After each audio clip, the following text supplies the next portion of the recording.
I sleeping under park benches. It was just very apparent. Yeah, I needed a change of pace. So yeah, and they made and you had the family to go, hey, we got to get you out of there. It sounds like, hey, let's come do something better. Let's get you out of there. Cannot think or feel your way to success. I feel all that subjectivity has no place in certainty. Go find your numbers and know. Welcome to the Roofing Success Podcast. I'm Jim Ahlin, and I'm here to bring you insights from top leaders in the roofing industry to help you grow and scale your roofing business. John Baldivino with Roofscapes Northwest. How are you today, man? I'm doing great, man. Better than I deserve. Awesome. I always say. Yeah, that's right. It's great. It's great to have a West Coast roofing contractor on the show. You know, I grew up in California most of my life. I don't know what it is, but a lot of the people that I interview, you know, they're all down in Florida. They're all down in Texas, you know, where all the storms are, right?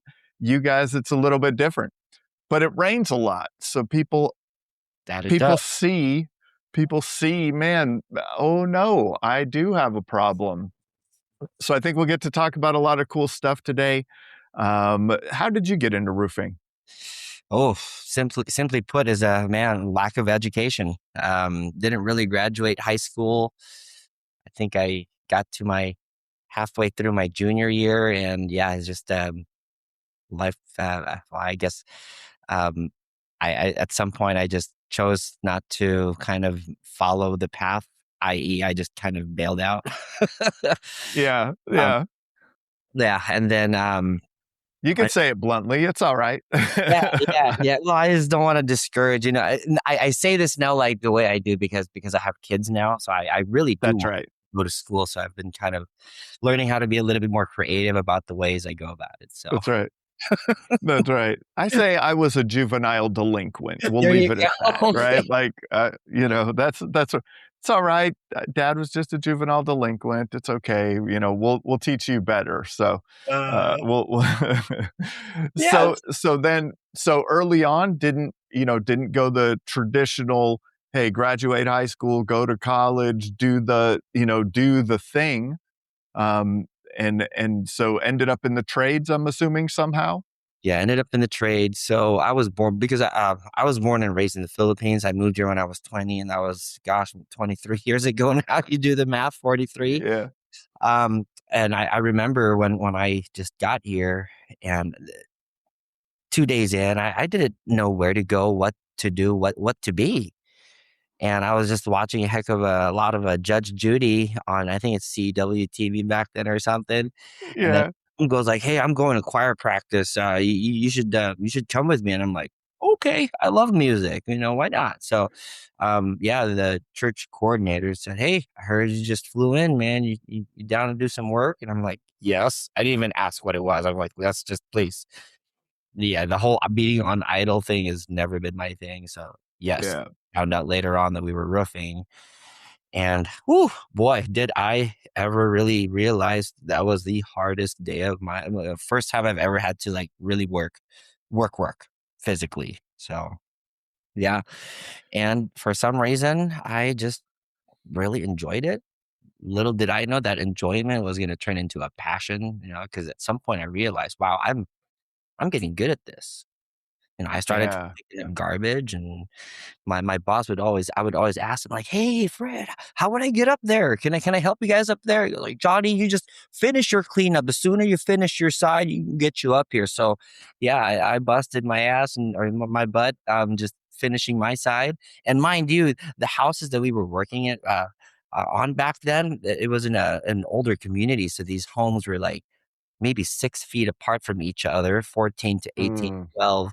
And yeah, 3 and 4 layers. So when all that stuff comes down to the skip sheathing, there's like a 6-foot pile of crap. But I got good at it. You know, I wasn't just loading buckets. I'd throw stuff on the tarps and just drag the whole tarp, carry like 6 bucket loads in there in one trip. I really wanted to get up there. And yeah, and when I did, it was actually much easier. The whole felting was the first task that I was trained on, and it just clicked. It's not very hard, but there's a systematic process to Mm, doing it, and you're doing it right, and you're doing it in good time. And my boss felt that, and just kind of fueled him up to keep me up there and train me even more from there.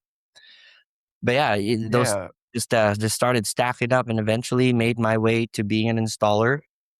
Um, and just like everything else, you dive head on in, and if you like it, you'll find a way. You'll be determined to be good at it. So, but yeah, long story short, roofing, the roofing part itself, the installation part, just the process itself, just became like a video game. It just started becoming yeah. fun.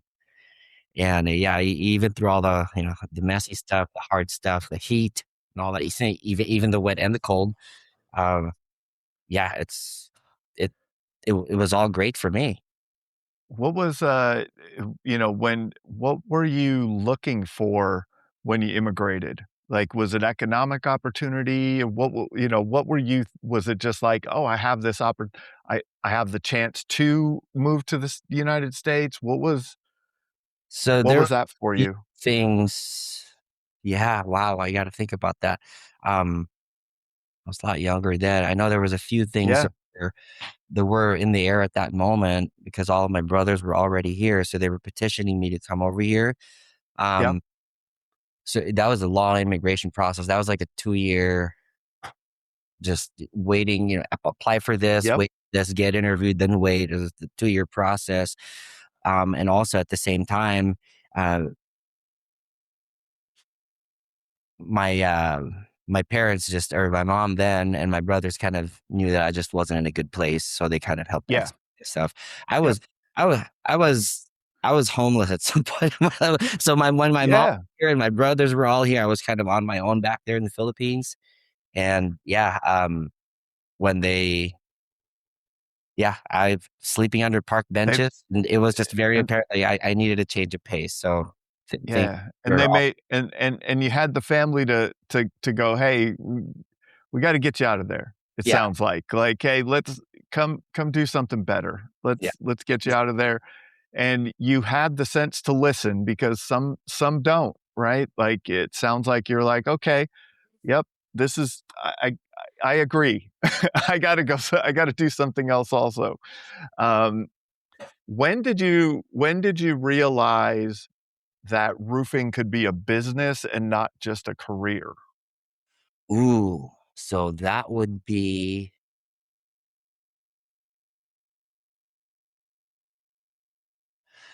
be about 3 to 4 years into the trades. No, I've always been kind of business minded in a way where, like, hey, you know what? When I was a kid, I remember always drawing on a piece of paper, me in a suit carrying a briefcase or something. I just want to be a businessman. I don't know what, but I just thought it was cool for some Yeah, reason. I think it's because most of my family kind of own family or relatives own their own businesses, and that's how I kind of saw adulthood was for me back then as a kid. So I didn't really. It was about, yeah, third year into my apprenticeship when a I just kind of told myself, wow, I'm getting good at this. At some point, I kind of want to be like my boss. And it was a small company, so my boss was the on top of the pyramid, so it was really easy to visualize. Oh, that's how I kind of want to yeah, be. So that's where I want to be.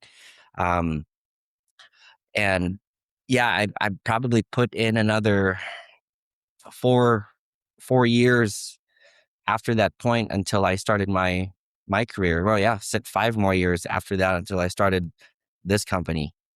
And it just had gotten to the point where I had maxed out my piece rate. I had maxed out my position in this specific company. It was a small company. And I said, well, um, I I'm I think I'm kind of where exactly I can be in this company. And also at that same moment in time, I had three very young kids. And because I was the first guy in, last guy out, type of person. was missing a lot of stuff. So the whole idea that really sparked the whole turning this career into a business to an enterprise the way it is now really just sparked off by the desire to make a little bit more money so I could afford to take Mhm. off so I could hang out with my kids. So, but yeah, and it's Yeah. 2014 I decided to open my own doors, and yeah, kind of haven't looked back ever since. I Yeah. do want to mention that at about 2017 is when things really got real. That's when I met my wife, and I have always been a good installer. I think I've mentioned that a couple of times, but the business end of things, the communication part, and all the other back end of things, was just never been my forte at all. Um, Yep. Fortunately, my wife was really good at that. So when we got married, that was one of the first things that kind of ended up happening. It wasn't planned. It was just like, wow, this is just makes so much sense. How about if we do this? And her probably, I don't know what was exactly inside her head at that moment, but she took a leap of faith, and here we are today. It, it's it's my What it, was uh what was her career at that time? she was a she was leading a team at Kaiser Permanente Music, Okay. like dermatology department. I think is where she started, and eventually found her way up the administrative ranks. So that administrative mind, she'd been in the corporate environment, the structure, the process, the all of those fun things. And you said, "I don't have any of that." Zero. Please help, honey, please. Let's, um, and that's awesome. And that's what it takes sometimes is having it's the right team, right? It's the right people. Not everyone has to be great at everything. Um, and so that's fantastic. What were those early days like? What were those early days, the 14 to 17 days? What was that like as a business? I'm making you dig. I'm making you dig deep back in the vault, right? Like, I'm starting to get goosebumps, a little bit of sweat and everything, and a little bit of heat uh-huh. coming back to me. A lot of work on the field. A lot of 11 p.m. nights. Sometimes I have um, coming home from a long summer day's work out here. I get the kids from daycare like around 6 or 7. Sometimes I need to get help watching them for a couple more hours after that, so I could go back to the site and then do the home thing, cook. Um, Dishes and all that stuff. And then once everyone is down, which is, if I remember right, is always between 9 and 10 p.m., then I start getting back from my laptop, writing Mhm. bit, doing communication, emails and stuff like that, and my to-do lists, if you would. But yeah, there was no marketing then, so I was really relying on networking to keep work going for me. Um, I will say that one thing that I know I did right from the get go is finding a crew to help do the work for me. Even from my first job, I had always thought that if I were to have opened my company, is that I would be on the field for like 100% of the time, and I said I don't want to be that because the business side. I didn't know what it was. I didn't know. I didn't know what I didn't know, but I knew there's a lot of things that I didn't know. Mm. And if there Mhm. was something for sure is that I need to put some time aside for my business. So, That's interesting because, you know, a lot of people hold on to what they do know, right? And you had, maxed out your opportunity on the installation side. You were an experienced installer. A lot of people would have said, "You know what? That's what I'm gonna do. I'm gonna hide over here." Right? And that's what happens a lot of times. And you don't wanna let go of that process. So that's interesting to me that you let go of that right away. When you let that go and started subcontracting labor, was it that you knew you had a skill set in that you could manage that aspect of it? Is that what made you think, okay, yeah, like Yeah. I know if they're doing it right, so I don't really like I could show up for 5 minutes, check on the job, make sure everything's right, and I can move on and work on the business. Is that where you're I could see it in your Yeah. face, like, you're like, "Yeah, man, that's Percent it." this day, Yeah, especially on flat roofs, yeah, um, we'd have guys when we go out to leak repairs. Every once in a while, I'll get a call like, "Man, this one's tough to figure out. Um, it's we've been here for like a couple of hours and we just can't." And I said, "Okay, tell me a little bit more." yeah. And then, "Thank you, FaceTime." And now they just FaceTime me, and I'm like, Oh, yeah. go there, check under that drain, check on the outside of the scupper. It's got to be coming there based on what you said. And yeah, because I have had a lot of extensive experience in that, I find a lot of confidence being able to stand a little bit further back and still help direct team as Mm, yep, yeah. definitely, And my sales definitely. my sales tech loves it because he can call me at any time. Like, dude, you're priority number one. You call me on the field with tech questions, just I will let's FaceTime. I'll get it to you because um, certainty, right? Well, we got to be able to give those confident answers to the homeowner because they sniff that stuff out. If you're a little iffy on the way you answer and the way you diagnose the That's problem, right. it doesn't matter how smooth of a talker you are. That stuff is, yeah, that can get They sense. feel that. Oh Yeah, yeah, they feel that, and it's the trust, and it's the trust of yeah, when you ask a question and it doesn't get answered in a way that you feel like they were confident in answering that, you're like, "Hey, wait, are you sure? Like, am I" and then that just brings in that little bit of doubt. That's great because then your team also can feel more confident on the job site when they're doing inspections that I don't have to know everything to have this conversation. I can lean on John and make sure that I get to the right answer. So that's great, man. Like, um, so started subcontracting labor.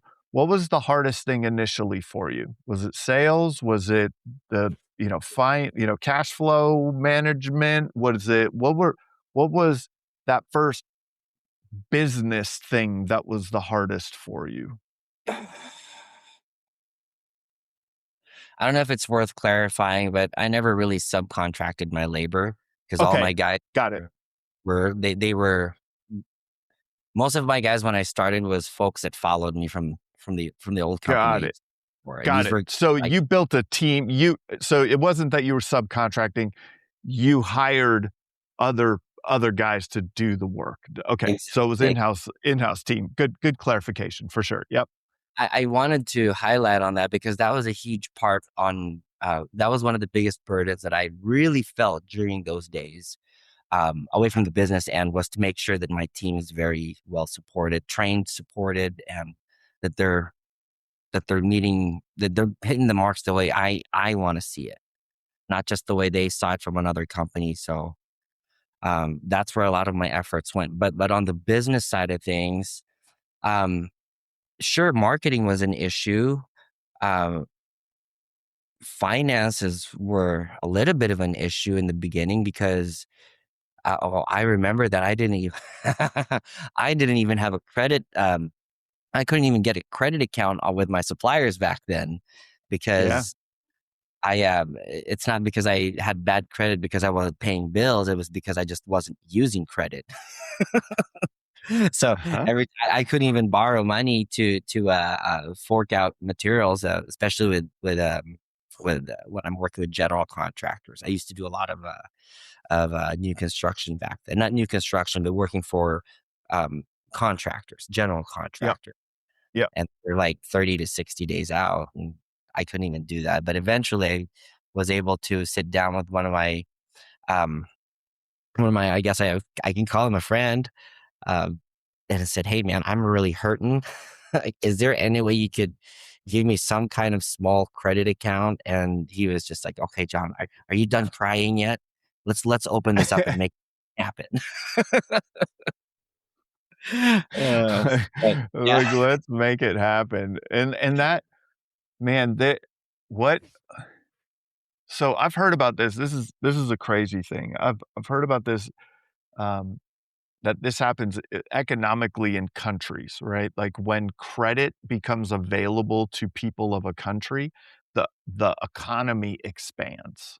Like it's that impactful, right? I can't remember what South American country it was, or Central or South American country, like in the last decade, had this kind of initiation of private credit because of the way that the country had been before, and all of a sudden it's like boom, the economy is growing, right? Like it's amazing how much that slice of it, like having the right credit lines, knowing what, especially when you're working with GCs, when you're on a 30, 60, 90-day net, right? Like all of a sudden you got to float this thing. Like this is out of your, like you got to float all the labor and the materials. And so credit lines with suppliers, credit lines from a bank potentially, or from another source to be there if you need to float some of those things. That's a good one.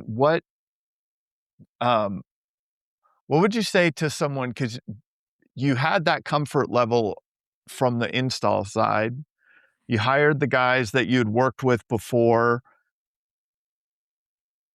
How does an owner that doesn't come from that still create that environment? Like, is there a way? Is it that they need to hire the right person? Is it that they need to get trained up on all of these, to a higher level? What advice would you give someone that is like, they came from the sales side and they started their roofing company and they can't get that call from the field the same way that you can, right? They can't do the FaceTime and say, yep, that's it. But they still want to exude confidence to the homeowner and still provide a great experience and provide a quality repair or a quality install.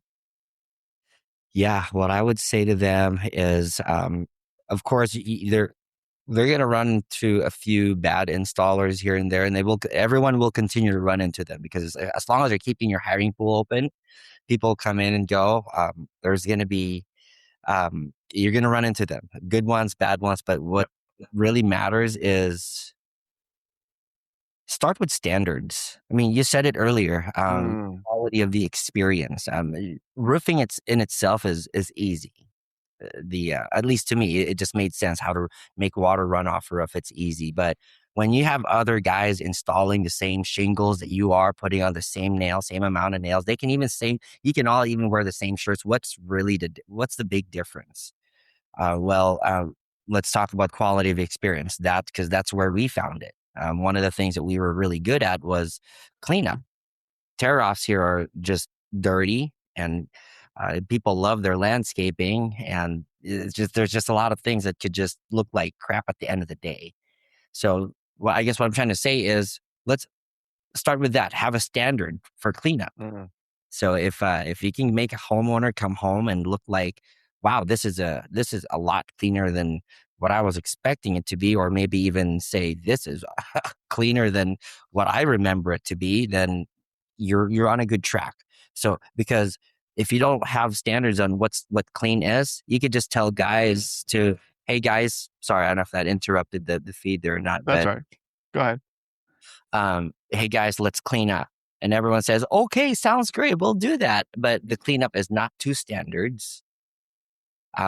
Well, it's hard to say just clean up and not get punished or even get praised or celebrated if what's good enough isn't even standardized. And I'll tell you, so here's the very basic system.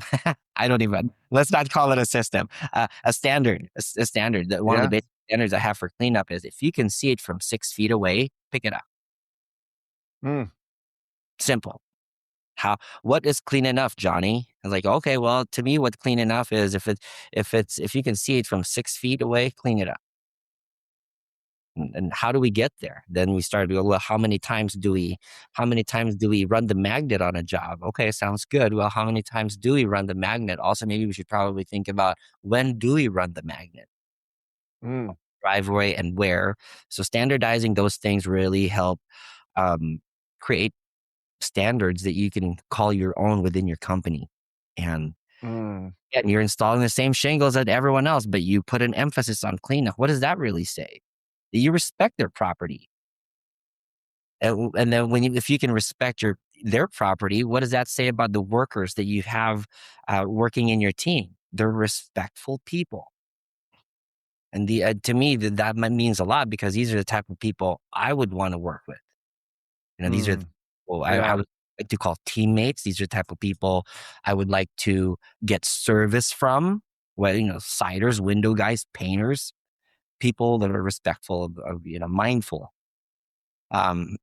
So things like that. So if you don't really have much idea, or not idea, I don't think that's the we'll right call word. it the technical knowledge, maybe, or With technical, with technical roofing. Believe it or not, there are guys out there that you can find. You might have to sort through a few, but if you can find guys that will install quality shingles and align with your standards, then you'll actually find your core values within your company from there. And then from there, if you keep finding guys that stick and align with that, now you're starting to have a group of people who are like-minded. Now the company becomes even not even easier, but easier to run, because everyone has the same mindset. So I guess that was a long way to say have standards, but I thought I'd put in a little bit of a explanation there. No, that's perfect. And it really is a great way to think about it, because, and the thing that I liked about what you said is you didn't just say it's this and then it's fixed, right? It's, hey, let's start with standards. If it's within 6 feet, pick it up. Oh, well, then how many times do we run the magnet? Oh, now we're adding to. Right? We just keep adding to the process and the standard of that this is what we do. And then the timing of running the magnet. And then the way we protect this is we do that. And if they have this, now we do this. And if right now you could just continue to build upon this and build upon this. And then once you have that, and tell me if I'm off track at all, once you have that, once you have some of that frameworked out, and you're working through it, when you put a person in place to do that, they tell you who they are very quickly. Because what I heard, you said it a different way. You said it like you find the people that you want to work with, but I think that it's like, and it comes down to core values. Like, core values can be expressed as what you want or what you strive for. But sometimes the way that you arrive at core values is to say, what are the things you don't want? Right? Yeah. And the opposite of that is your core value, right? Like, and so, that's a great way to look at it. And all of it leads to the quality of experience, which leads to trust, which leads to more people talking about your company. And it creates an amazing circle. So now 2017, your wife comes into the business. She's helping you, set some of these standards, I would assume, and build out some of the process and kind of do a lot of that type of stuff. 17 to now, what has that journey been like? Before we carry on with the episode, let's give a shout out to one of our sponsors. I talk to contractors every day that feel stuck. Not because they're not working hard, but because they're missing the structure to growth without chaos. Or their culture's falling apart because their team's unclear, unaligned, or just burned out. And when change hits, they're reacting instead of leading because time and priorities aren't under their control. Day 41 Thrive helps to fix that with proven strategies for growth, culture, and leadership that actually work. Ready to thrive beyond the storm? Visit the link in the description or visit the Roofing Success Podcast website on the sponsors page to start your journey today. Roofers, let's get real. You're great at building roofs, but are you great at building a steady stream of leads? That's where Job Nimbus Marketing comes in. They know the roofing industry inside and out, and they'll help you dominate Google, Facebook, reputation management, and everything in between. If you want more quality leads, more booked jobs, and more growth, visit the link in the description or the sponsors page on the Roofing Success Podcast website. 17 to now, what has that journey been like?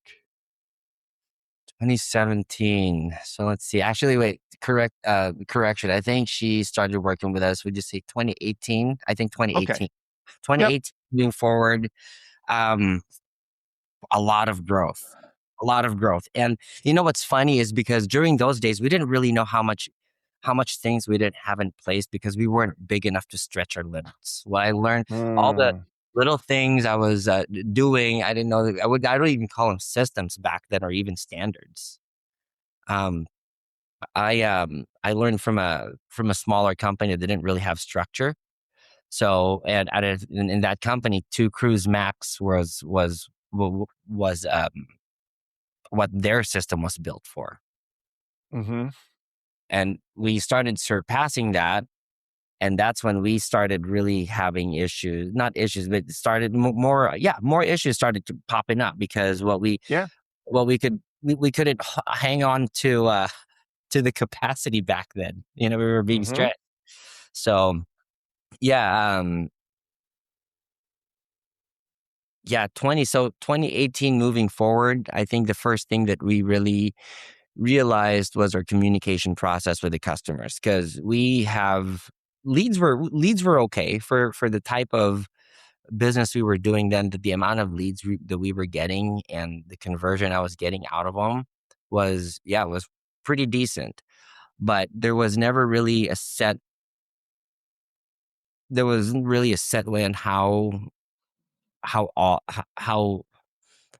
different customers in the different phases of the interaction is dealt with. So when do we follow? Well, how about this? Which ones do we actually entertain? You have ones. I was the only sales guy then. I didn't want to go to all the calls when we know we have higher probability closes here. If just imagine in the middle of the summer and everyone wants replacement and someone's calling in for a roof cleaning. I mean, we do roof cleaning now. I mean, believe it or not, we actually do more of them now. But back then, we really there was no set way to or standardized way to say, hey, this is a hot lead. You have to go to this right now, or these ones can wait. Everything was urgent. So that was one of the first things that we kind of standardized, which ended up helping us find more efficiency when it comes to time management. Where do we put our eggs? Where do we put our time eggs? Where do we invest our time in best? So that's one thing. And then also, on the customer service side of things, since Melissa was just all over when a customer calls in or emails in, she's always responding within like a few minutes. And then the next thing was, this is when we realized, during COVID is when we really realized that we needed something else. We needed to not really re-image or restructure. Yeah, we kind of did restructure a company about 4 years ago, and that's when we really started finding a lot more growth, consistent growth. This is when we started figuring out things that we didn't know. We started looking for them. And that's when things really changed.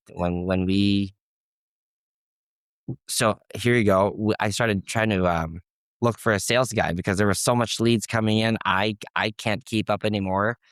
But we can definitely, we knew that those sales opportunities were getting lost. And because we wanted to capitalize on them, the most rational thing to do was, well, hey, let's get a sales guy to attend to these. It took me about I didn't know how to manage a sales guy. I didn't know how to train a sales guy. So it took me like 3 or 4 tries before I actually was able to figure out how to make it work. The other thing too was, now that we have then we found a sales guy. Now we go like, uh-oh, how do we keep the leads coming in? Then we really realized how important marketing was. And that was a new set of numbers we had to learn, because there's a lot of marketing numbers up there, and only a third of them really matters to what we're doing. Only a third of them would really say if we're doing okay or if this is what we actually need. But all behind that was being able to understand, what our P&L is telling us. Mm. I am still learning to this day, but it's been about 2 years now since we started really looking at it. And there's a lot of numbers in there. I think, there should be like over 80 items in there. But what do they all mean? Which ones, if an item or if a line item is dipping, what does that really mean? And what kind of dominoes does that topple over? And what does that mean? Anyway, what I'm trying to say is, I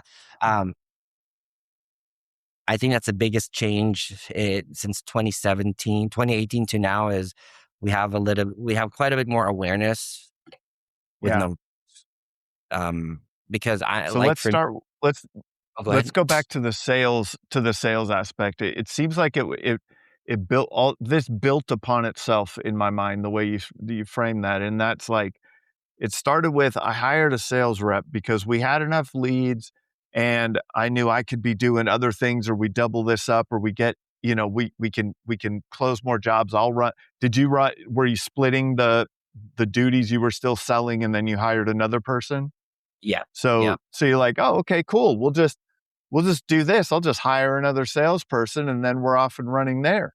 And then now on the sales side, you're 3 to 4 sales reps in, you're like, oh, I'm getting better at hiring sales reps or I'm getting better at training sales reps. And then you went, oh my goodness, now I have other mouths to feed. We got to make sure the leads are coming in. So you started looking at marketing. You mentioned that only about a third of the metrics really mattered. Which third mattered, or did you find mattered the most? The one that mattered the most was cost per appointment. Some call it cost acquisition, because a few lines above that, we would always hear is cost of leads. Yep. And leads don't all bear the same quality. Some are poor. Imagine getting leads at, let's just add $5 a lead, but it's fantastic, right? Well, I want them all. I mean, how much of those $5 leads do turn into appointments? But most importantly, how much of those, whether it's a $5 lead or a $500 lead, the important part is the lead quality needs to be intact. It needs to.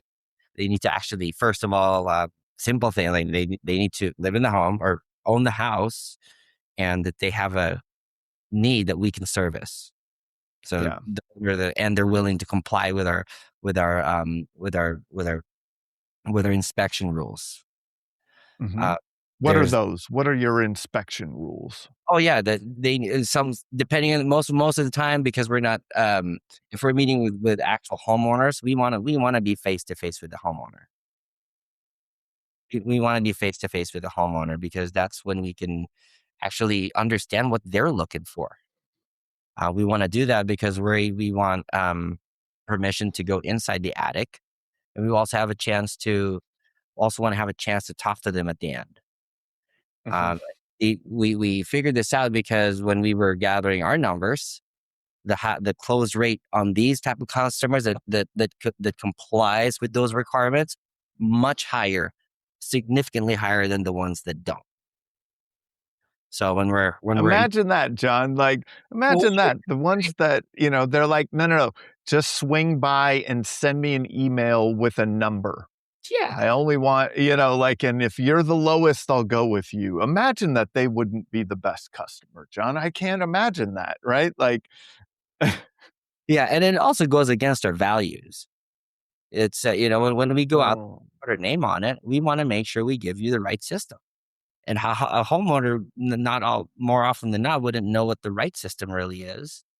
There's a lot of folks even in our industry that doesn't know what a full complete system or what a right or wrong is. Like roofs are shingles or shingles or shingles.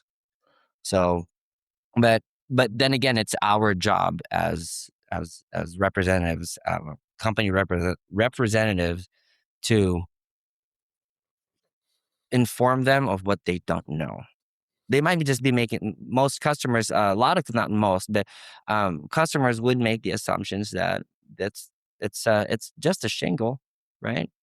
Give me the most expensive shingle. I'm sure that'll take care of my ventilation issues too, or my poor design. So, and because we're putting our name on it, we don't want those warranties just because they wanted to, be, just because they didn't want the full system. So for us, we yeah, wanted to make sure we have the chance to actually inspect, analyze, completely assess the whole roof and the roof system, because we understand that shingles is not the whole. It's just a part of the whole it's a roofing part of the system. Yeah. And, component. and if you're going to put your name on it, you want to put what you believe is going to be the best option for that homeowner or that property owner, right? Like, I think a lot of times you just get caught chasing um, the next check, and that becomes a problem. And it maybe depends on what phase of your business, right? You're many years in now, right? You're many years in. You have systems, you have processes, you have these things in order, right? Like, now you can say no to customers. When was the first time that you remember saying, "No, I'm not doing that"?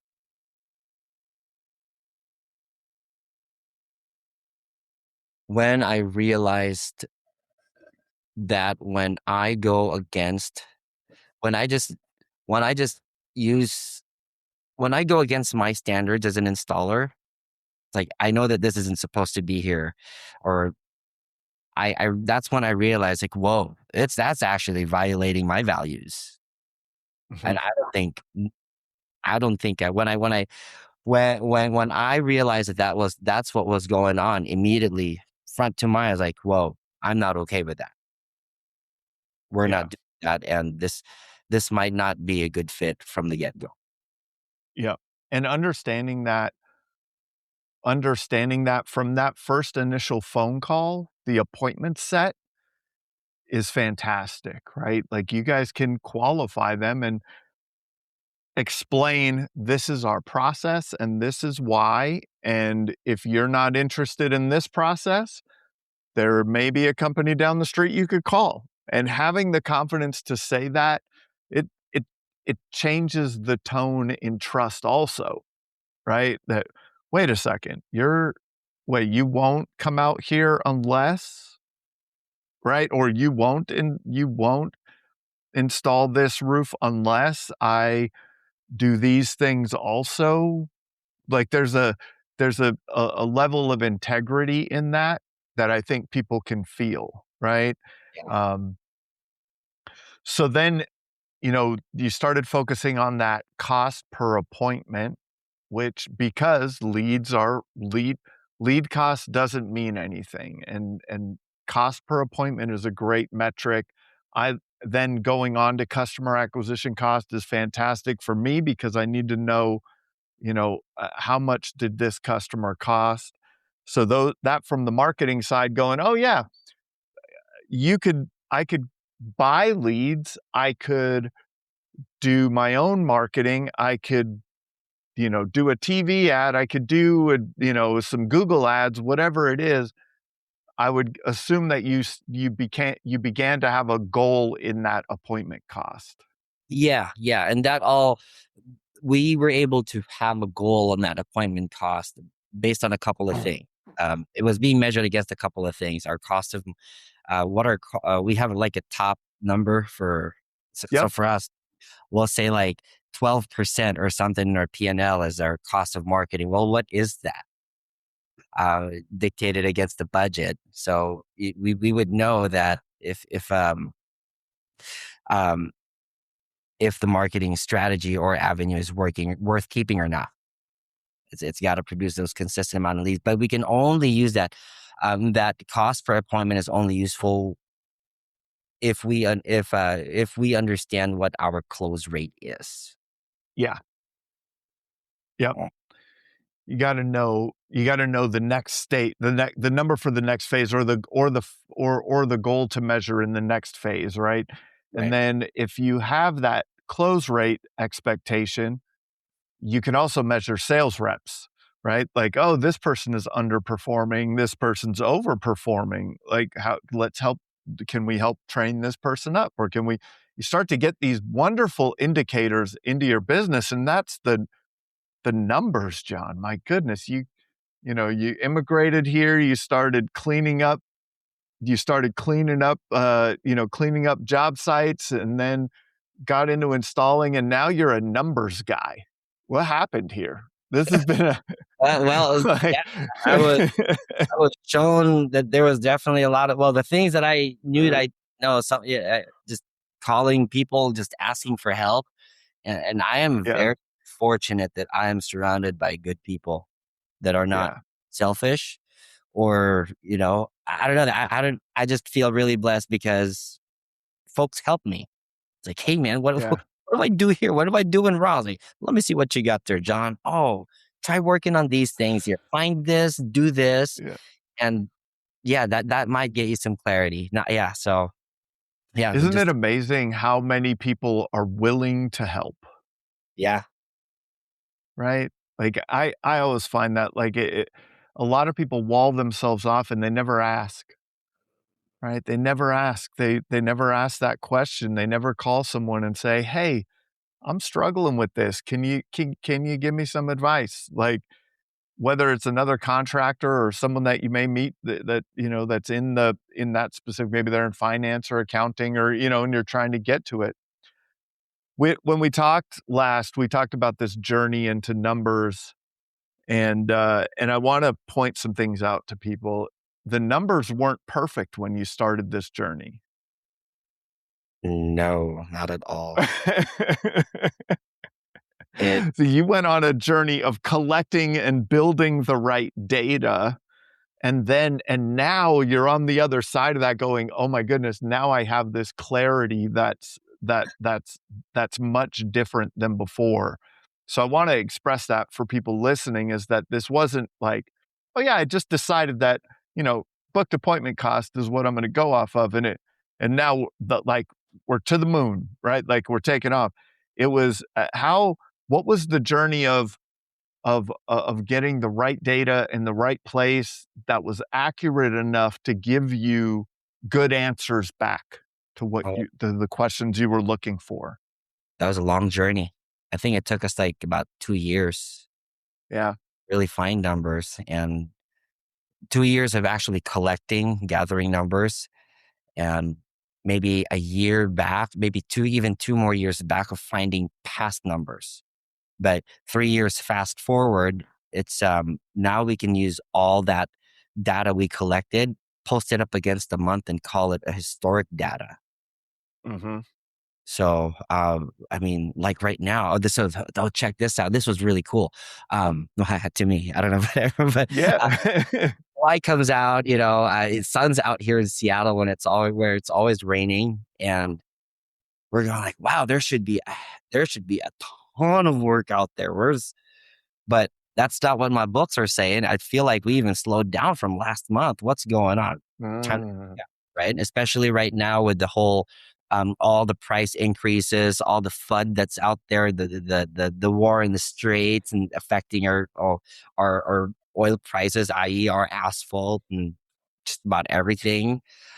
Correction period all up in the air. I don't know. I mean, I don't even know if there's an election this year. I'm not a politics guy, but yeah, uh, kind of stuff. It's so easy to go like, oh my gosh, it's um, that could be causing it. I.e., some folks would be on the sky is falling kind of a mindset. But what what brings me peace in these times is I look back 2 and 3 years, like, oh, July Mm, was slow, but hang on, August picks up. So yeah, just keep chugging away at the process. Don't lose hope. Keep doing what's working, and August will pick up. And we're at the tail end of July, and the trends are slowly getting there. I don't think yeah, this year is going to be. I do believe that this year is still a correction period, but yeah. uh, we were able to put eyes on it and just know that it turns around just by having data, past historic data. Fe Feelings are not facts is the way I like to say it, right? Like, and a lot of times we get, "Yeah, I feel like it's a little slow," but, I think last year was way better than this. I think we were way the facts are going back and saying, "Oh, July over July over July." Like, let's look back over multiple Julys and say, "Oh, okay. Yeah, this is a slower time of year. We do have less, but we're actually on track from last year and we didn't even realize it, or we're a little bit behind." And you can make your assumptions why and things like that. But having that historical data, having to be able the ability to see all of that is impactful. It's not easy putting that data together. No, it's not. And to go back to what you were saying, like, I think we could be doing this. I feel like it's like this. That really reminds me of one of the most one of the smartest things I ever heard. It was ever told to me. Uh, Told me, John, you cannot think or feel your way to success. Your Mm, I think, I feel all that subjectivity has no place in certainty. Go find your numbers and know for a fact. So yeah. that brought me a lot of peace because I drink so much coffee. I'm such a nervous wreck sometimes, man. I'm with you. I drink way too much coffee. I'm on edge all the time. So and it's hard, especially, you're raising, would you say 5 children? And, so growing a company, raising kids, doing all of the things, trying to do right by your team, trying to do right by your family, trying to do right for your homeowners and your customers. It all, it all, it all adds up, but it's the small iterations that get us there, right? And so what is the next right thing for you guys? What are you working on next in terms of like making the business operate more efficiently or effectively, or what are those things on the horizon for you? Ooh, so now that we have enough systems and procedures in play, um, good reliable numbers we can track and create decisions off of. The we're now in this momentum phase where it's Mm, really we're in the scaling phase now, is where um eh, I don't know if I said that what's really. who Yeah, no, that makes sense though. Like now, to me, what you said is now you feel comfortable with scale or Mhm. with adding to. Is that what I'm hearing from you? Yeah, I guess in a way it's like, okay, now we figured out what a good recipe is. Now let's try to make Yes, a bigger batch. got it. So we're in that process right now. We're using the same philosophy, same numbers, and yeah, and of course, I said earlier that now that we have enough systems and procedures in place, it's gonna keep growing. I was so excited. I went on this rabbit hole for like 4 months of just um, um, creating systems and actually these binders you see me, those are the different departments. Uh, It's kind of funny because it's so manual, it's so old school. Everything is in here, but what I realized is as soon as I placed the last binder in, I was like, oh, whoa, this thing isn't ever going to end, is it? So, but So that's that's a fantastic lesson for people, is you wrote the manuals and you got to the last book, and you realized you probably have to go through each one of them and write version 2 now, right? yep, Like, two, yeah, and version 3 and version 2.168, and, like, there's this nonstop continuous cycle. What has given you confidence that you'd said the systems and processes, but what are those things that, like, what are the lessons that you've learned that make you feel comfortable that you could take these systems and processes, you could take the team that you've built, you can move this thing to the next level, or you can make that attempt at the next pinnacle, right?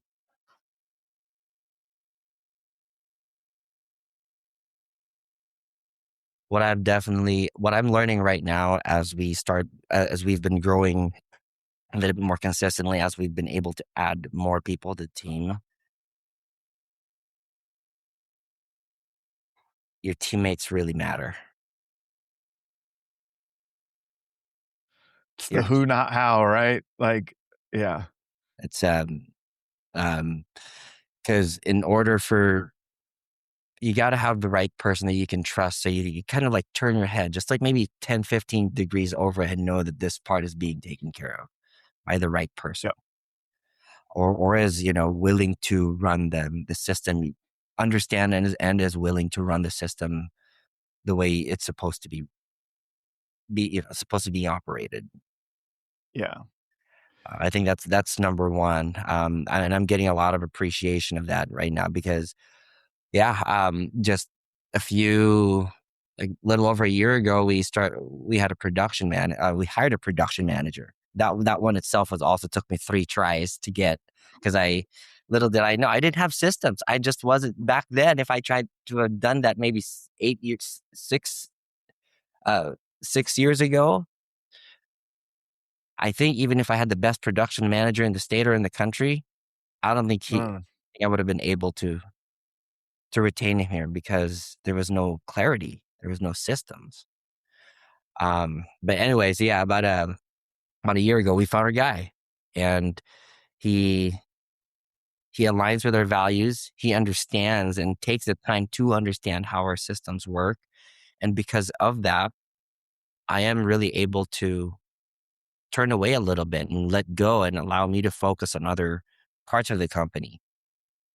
Um, like, let's say, whether it's marketing or helping in sales development or in other parts, having solid teammates is the number one key to um, having having a solid team that makes a solid company. So all that to yeah, say, hiring is very important. Is that yeah. And hiring? it's the skill set that we don't have a lot of times, right? You didn't learn that skill set cleaning up the job sites, right? Like, hiring is something, and that you had mentioned it a couple of times, and I love the context of it. It took me 2 or 3 tries on this role. It took me 2 or 3 tries on this role, and that's really impactful. It's hiring is guessing, firing is knowing, is one of my favorite quotes around that. I've said it many times on the podcast. We we get better at guessing. But on the other side of that, what I heard from you is that you have to create an environment that a a good team member is willing to function in and they can thrive in. Because Mhm. if you bring a great person into chaos, their day is chaos and they're not going to like it, right? So if you bring their skill set into an environment where they can really use that skill set and feel like they're accomplishing things and feel like they're contributing, and all of a sudden they have the ability to enjoy their role, and you have the ability, by having your standards, to assess if they're the right person or not. So all of it just loops together. But boy, it takes some time, John. It takes Yeah, it does, man. right? It takes some time. What's the quote? We overestimate what we can do in a year and underestimate what we can do in a decade, or something like that, right? And it's that giving ourselves grace, understanding that that this is a long journey and we're learning all the time. We have to figure out what to get better at personally, right? So now maybe your next journey is you're going to become the best hiring manager of all time, right? Like you'll be the best HR person that your company could ever imagine having around. Yeah, So that'd be a tall one for me. I've never seen that'd be a myself tall one. HR person. I think HR would usually be chasing me, but Yeah, that's right. where's John? Looking back, what belief about running a roofing company did you have to unlearn before the business could grow?